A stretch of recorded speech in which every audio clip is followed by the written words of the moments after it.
a doorway, a portal, a toolbox, a link between here, there, and everywhere else. Possibly, or to another dimension. I don't have those answers. Possibly. I don't have that information either. We'll talk about that in just a moment.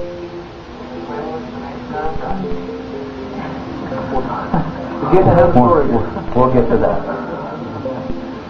When I was in the woods, I found a few feet away from his body this thing that looked at first to be like a metal can through the brush. Well, it wasn't a metal can. Something that I've taken to call the link artifact. And I believe that that is a link between the wearer and possibly the obelisk, or the people that control the obelisk. And when I say people, I do not mean humans. I believe it is a multifaceted tool. I brought it home. I had it stored. I had it analyzed in Japan. And I had it photographed. And we have that videotape. And I can show you that now.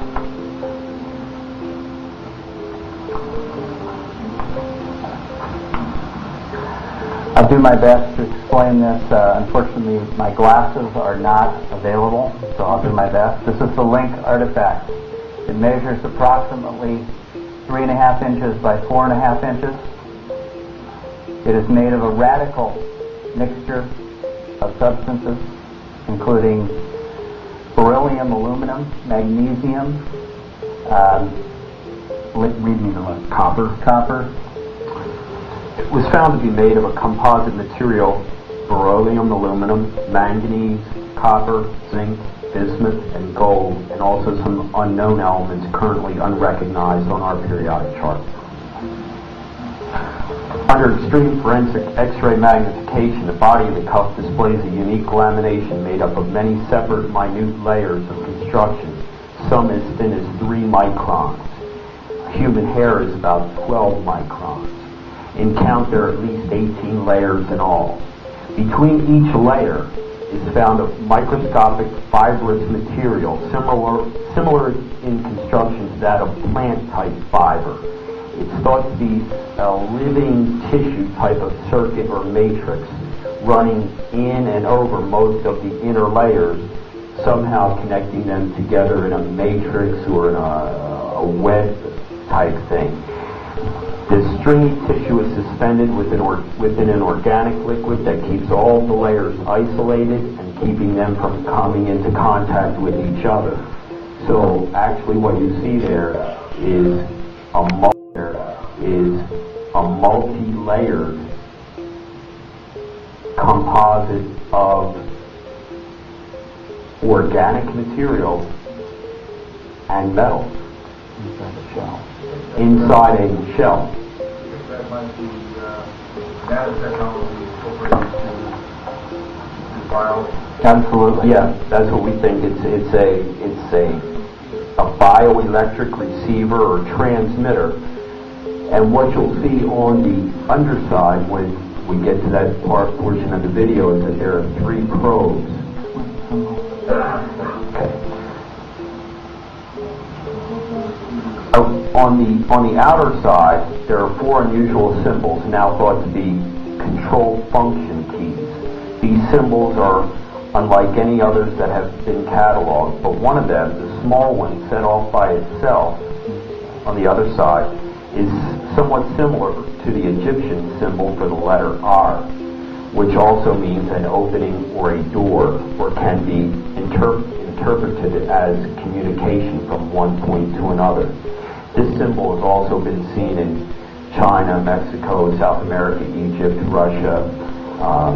It has the appearance of hieroglyphics. I think that some of you are familiar with the Kecksburg case. You'll find that some of those symbols are awfully familiar some of those symbols are awfully familiar to what was reported by the witnesses in Kecksburg that surrounded the acorn-shaped craft that the military found in Kecksburg, Pennsylvania in 1965. When this was placed on Freddie's arm, as I did in the garage, I pushed it on his wrist, on his left wrist. It immediately turned black and closed around his wrist. On the undersurface of this, there are 3 pins or needles that penetrate the wearer's arm, that create some type of connection, a link, a biological link. It is thought that each end of this thing, this dimension and the opposite end, is possibly set up as a receiver and transmitter. This unit pulses a pulse every 15 to 18 seconds of radiation. Constant. So it is still alive. It is still active.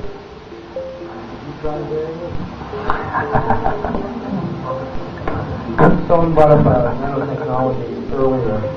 It's interesting because it's believed that the suit Fred was wearing was also bio-nanotechnology. He was able to learn not to allow it to cut it. I pushed the button that looked like the link artifact, or right on the outside that looks like the obelisk, and it opened and released. It pulses a beat every 15 to 18 seconds. Like a heartbeat, yes. I don't have that information. Do you think that was customized for that wearer? Possibly. Do you still have possession of it? I do not have it in my personal possession, but I believe with the right circumstances I can get it back. It's held in security by the Alliance, people that I trust, that have helped me from day one. People who have secured artifacts for years and years. I have seen artifacts that are the size of a Safeway truck. I've seen some things that are as small as an orange, that when I held in my hand and I twisted, it had a hole in the middle of it. Almost pure oxygen came out the other end, but yet it had no source of power, no batteries, no cords, and no moving parts. The larger item that I saw, the size of a Safeway truck, looked like a beautiful piece of glass structure, except it had 2 little seats inside. This is the underside of the link. You can see the pins. Each one penetrated a small sphere of almost pure emerald. The undersurface was a lattice or matrix type array similar to the suit, fibrous and looking, almost wet or oily in touch, but yet no residue would come off when you touch it. No, more like plant tissue.